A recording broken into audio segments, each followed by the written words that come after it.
Beyond the Mic with Sean Dillon.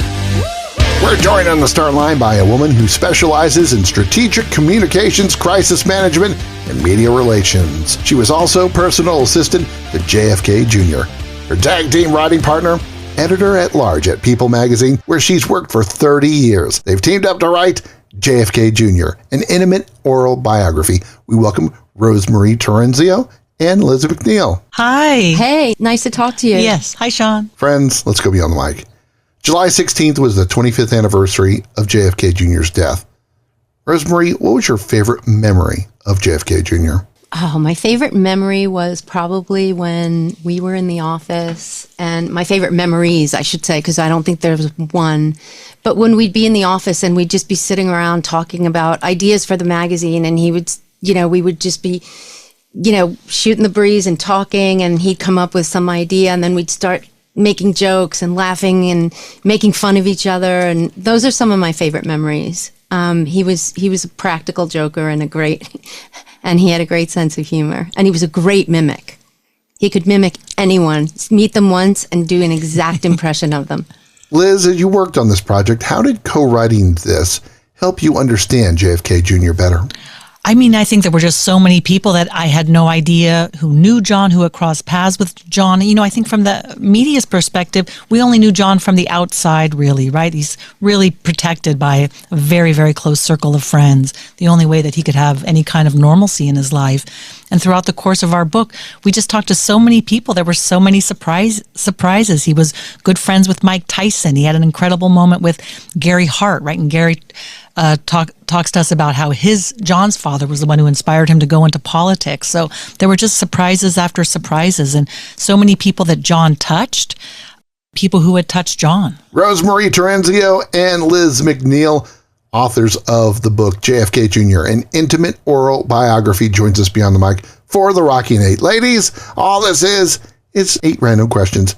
Maybe not that random. All you have to do is answer with the first thing that comes to your mind. There's no pressure. Since we have 2 guests, we'll alternate questions. RoseMarie, who won the Pass the Pigs contest at Thanksgiving last year? Oh, my niece, Christina. That's a shame. I was really pissed. Liz, best thing about the person you shared a room with for 17 years, your sister, Leslie. How did you know that? I do my research. Leslie is the sweetest and the kindest, and we giggled a lot, and I think she taught me how to put on mascara and curl my eyelashes. RoseMarie, favorite wine is? Oh, my favorite wine, Sancerre. Liz, what's the best place to think at UC Berkeley? Sitting out in front of the student union, and where there was a pianist who had a piano on wheels, and he would come out and he would play the song from Peanuts. Da da da da da da da da da da da da da da da da. RoseMarie, how long did it take you to master your mom's calamari? 4 years, 4 Christmas Eves. Time to put your feet to the fire. Liz, what's the best thing about RoseMarie? She tells the truth and she doesn't hold back. RoseMarie, what's the best thing about Liz? She tells the truth. She doesn't hold back, and she's incredibly encouraging. Liz, your favorite profile of all time was with Dr. Ruth Westheimer, who just recently passed.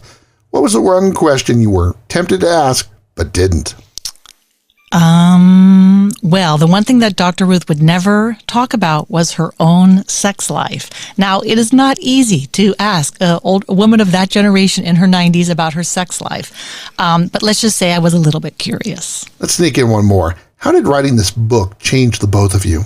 I think writing this book changed me in that I became more confident about not only the writing part and the interviewing part, but about my determination to keep John's memory alive. I think, of course, never assume, because you really, really never know anyone, right? And then I think the other thing that was so interesting about this book is that you could have contradicting truths. 2 people could remember something in a different way, could say something totally different, or contradicting the other person. And that's all okay. That's sort of, how people see other people. Something about it made it even more truthful. Oh, and one other thing I would add is the one thing I learned is that how harshly, we judge ourselves and we judge others. And in writing this book, I think I realized that, it would be nice if we didn't judge ourselves and each other so hard. It's time for Two Big Questions with RoseMarie Terenzio and Liz McNeil, author of the book JFK Jr., an intimate oral biography. Beyond the Mic. As you put together these never-before-told stories, was there one story that you almost held back or did hold back because it was too special to let go?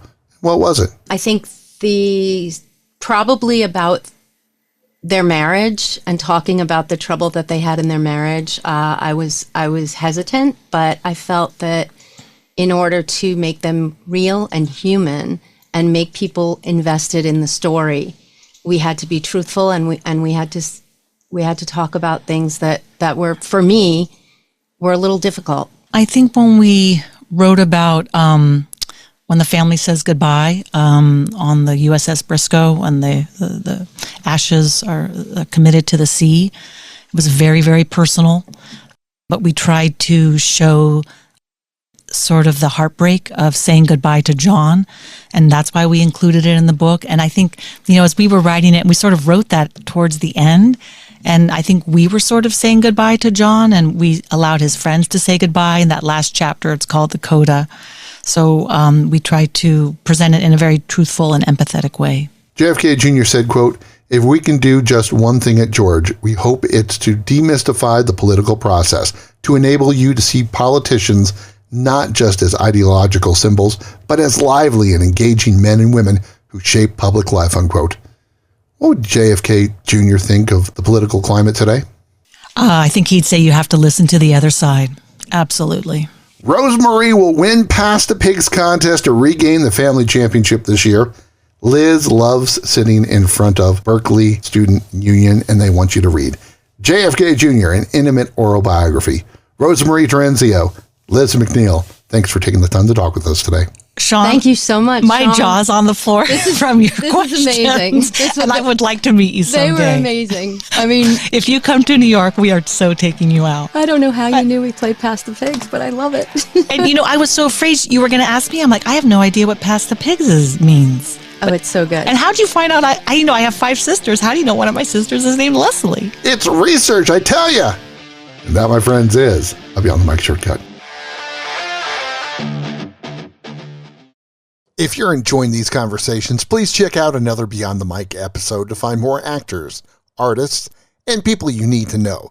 We'd also appreciate a like and subscribe on the Good Pods app.